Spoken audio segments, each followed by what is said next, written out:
Un tema del cual hablamos todos, que preocupa y mucho, el tema de las drogas. Un importante especialista estuvo en nuestra ciudad, convocado por el gobierno local, se llama Esteban Wood, ex vocero hasta el año 2012 del Cedronar. Y bueno, tiene muchísima experiencia en este tema, estuvo dándole cursos a funcionarios ayer del municipio, hoy también, habló con la prensa esta mañana, habló con nosotros en una extensa charla que iremos compartiendo con ustedes durante el transcurso de nuestra edición. Esta es la primera parte. El planteo pasa primero por un desconocimiento que hay sobre un montón de conceptos que hoy están distorsionados, ¿no? Y que hacen esta construcción de los imaginarios. Por ejemplo, hoy se habla de que está permitido consumir marihuana, por ejemplo, que es un preconcepto a partir de un fallo de jurisprudencia que de alguna manera cambió la normativa vigente. Bajo ese imaginario es que hoy los chicos consumen marihuana, que va a la par también del aumento y la tolerancia social al consumo de alcohol, por ejemplo. Entonces, la idea fue ir desglosando conceptos para clarificar justamente esa imagen que tenemos, porque a partir de eso lo que tenemos que trabajar es en la forma en la cual la sociedad piensa el tema. No es tan importante lo que es la droga en sí mismo, sino lo que nosotros creemos que es, que viene mucho por el tema de la percepción de riesgo. O sea, si yo creo que una conducta en la cual incurro no me va a hacer mal, la voy a hacer, y eso es lo que está pasando con los adolescentes, especialmente con el tabaco, con la marihuana y con el alcohol, ¿no? Y eso es lo que vamos a empezar a trabajar con la municipalidad, cambiar los imaginarios y las representaciones sociales del fenómeno. A ver, la marihuana, como todas las drogas, en una etapa en la cual el cerebro está en un alto proceso de desarrollo, ponen a la persona en situación de vulnerabilidad. Con respecto a la marihuana, puntualmente se dice o se cree que, por ejemplo, ayuda a estudiar, ¿no? Cuando en realidad lo que hace la marihuana es una sensación de aletargar el tiempo. O sea, la gente cree que por estirar el tiempo de esta forma distorsionada estudia más, cuando en realidad lo que hace es justamente lo contrario. Y después lo que estamos pensando, sabiendo a través de la evidencia científica y no estas ideologías que nos quieren imponer, es el daño que produce la marihuana en los centros, varios centros del cerebro donde tenemos receptores cannabinoides, que es el principio activo de la marihuana. Entonces, por ejemplo, conceptos como el pensamiento abstracto, la resolución de problemas, cosas que le van a dar como habilidades al joven en su edad adulta, las estamos destruyendo con el uso de drogas. La marihuana produce eso, o sea, produce personas que a futuro no van a poder resolver problemas, no van a poder estudiar, ¿sí? Entonces, eso es lo que tenemos que empezar a trabajar y a construir entre todos.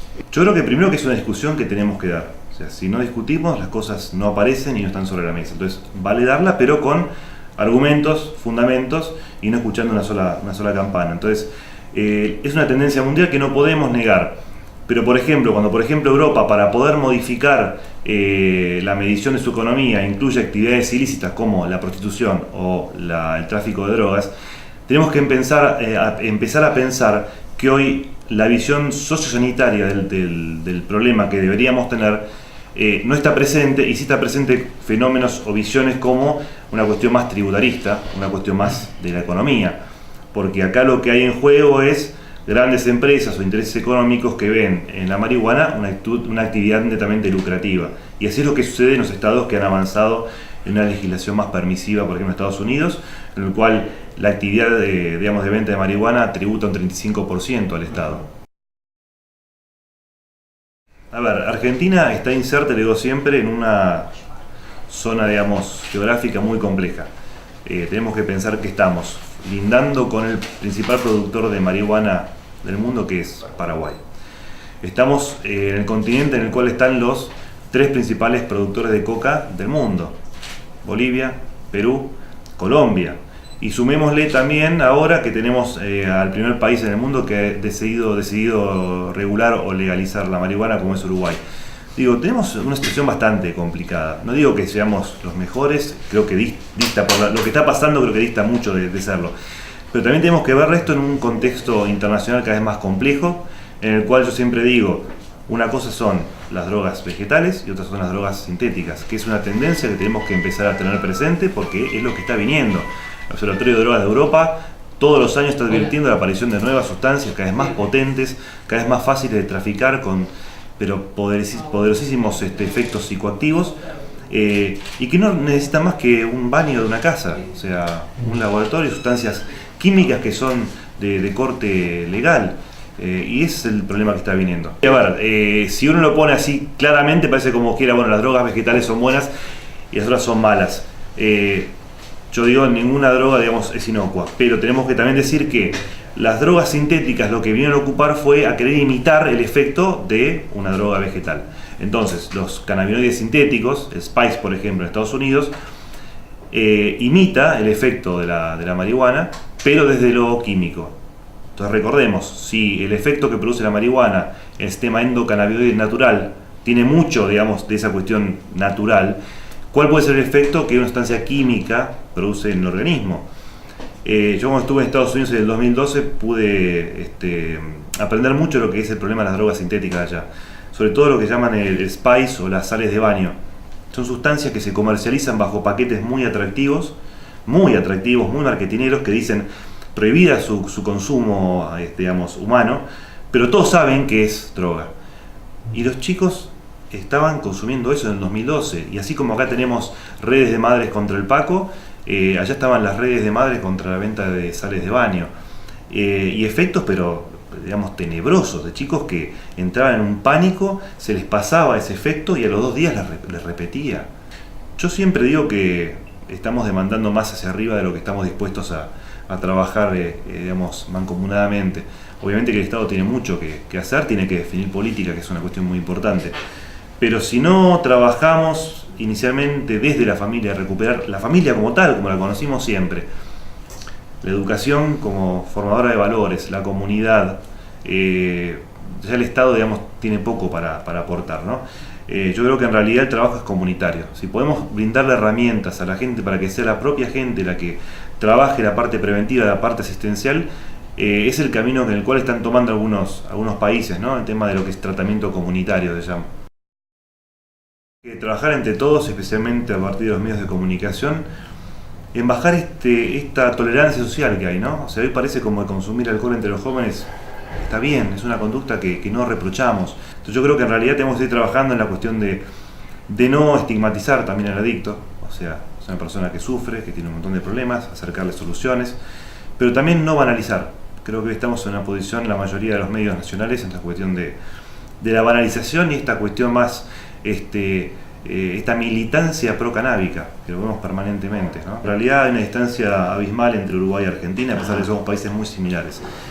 Uruguay hace mucho tiempo que tiene despenalizada la tenencia. O sea, en Uruguay, si una persona tiene un porro en la calle, no es detenida. Por ejemplo, se puede consumir en la vía pública sin ningún problema. Y eso a Uruguay no le resultó. Uruguay dio un paso adelante. O sea, ya ni siquiera despenalizar a Uruguay le sirvió. O sea, esta vanguardia, digamos, de esta visión liberal que tiene el Uruguay con el tema de un montón de cuestiones como el aborto.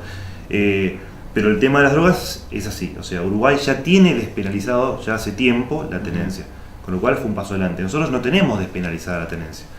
O sea que el paso siguiente sería, creo que lógico, esta cuestión de la despenalización, de la cual yo, insisto, no estoy de acuerdo. Sí, descriminalizar.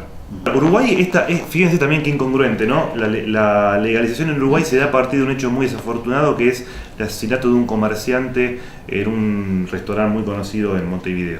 De un chico que estaba pasado de Paco. Entonces, ¿cuál es, digamos, la definición de la política que es Uruguay? A partir de, digamos, legalizar la marihuana, entiendo que yo puedo lograr que los consumidores de Paco migren a la marihuana como una droga más blanda. O sea, un error absoluto, porque el Paco es la última cadena, digamos, después del Paco no hay más nada ya, ¿no?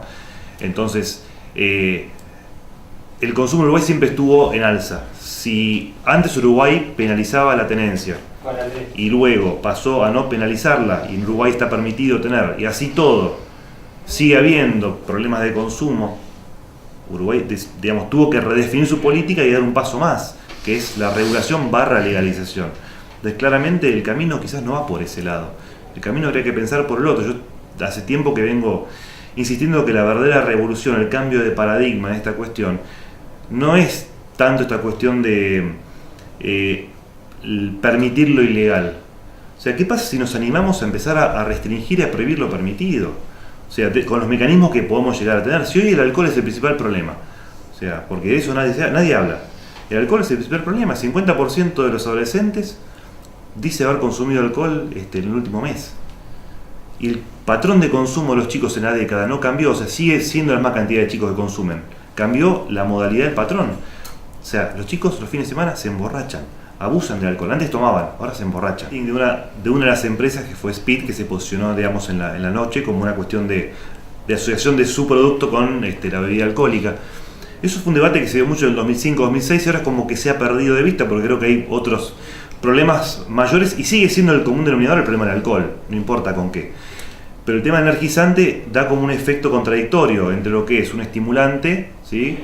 y lo que es un depresor, como es el alcohol. Entonces, la comparación es ir a Mar del Plata a 220 km/h con el freno de mano puesto. O sea, el efecto paradojal que produce el organismo es eso. Entonces, cuando el chico ya abusó de tal forma del alcohol, digamos, y no se dio cuenta por el efecto de la cafeína, entramos en coma alcohólico. El problema, ¿cuál es? Es que también eso afecta al corazón. Y chicos que tienen una patología cardíaca que no conocen terminan muertos en la guardia.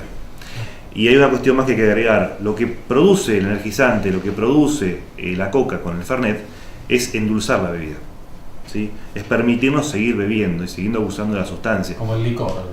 Claro, ¿cómo cambiaría yo si le pusiera granadina? Sería exactamente lo mismo. Puedo tomar más. El problema es eso. Y el Fernet, hablamos de una sustancia que es 50% de concentración de alcohol. Información es información.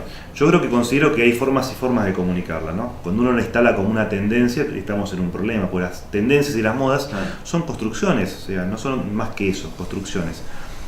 En esa charla traía cuento el tema de los chicos que se habían emborrachado con cerveza y lavandina, ¿no? Y lo habían puesto como una tendencia, que ha sido un caso puntual de 5 chicos en San Juan. Pero masificado, eso empieza como a darle patrones de consumo a chicos que hoy están en un ámbito de ocio pleno y dicen, che, ¿cómo hacemos para que nos pegue más la cerveza? Vamos con esto. Y el ejemplo se da, hace poco hubo el caso de una práctica que denunciaban, creo que era en Pinamar, ayúdenme, era los chicos que se apretaban el pecho para producir un paro o un desmayo o algo así, ¿no? Y los medios salieron a difundirlo, o sea, a mostrar cómo era la modalidad digamos, de hacer ese chiste, cuando ponían en peligro su vida. Y eso se remonta al caso del Algispray, yo lo decía también en la charla, el Algispray, un analgésico para los golpes en el deporte, de un chico que lamentablemente había inhalado eso y había entrado en un coma y había muerto en la guardia, y a un diario nacional se le ocurrió hacer una infografía explicando cómo era el proceso. La semana teníamos 100, 200 chicos en la guardia de los hospitales. Entonces, informemos pero responsablemente. Lo que ha hecho Salta hace poco fue desfederalizar y asumir la competencia que le corresponde en lo que es la persecución de los delitos de narcomenudeo. Hoy están trabajando con sentencias en 90 días. O sea, personas que están en la esquina de la casa, el dealer, o en la esquina del boliche, o en la puerta de la escuela, vendiendo droga a los chicos, son denunciados y a partir de un proceso muy ágil, porque también se reformó lo que fue el Código Procesal, hoy están teniendo sentencias en 90 días.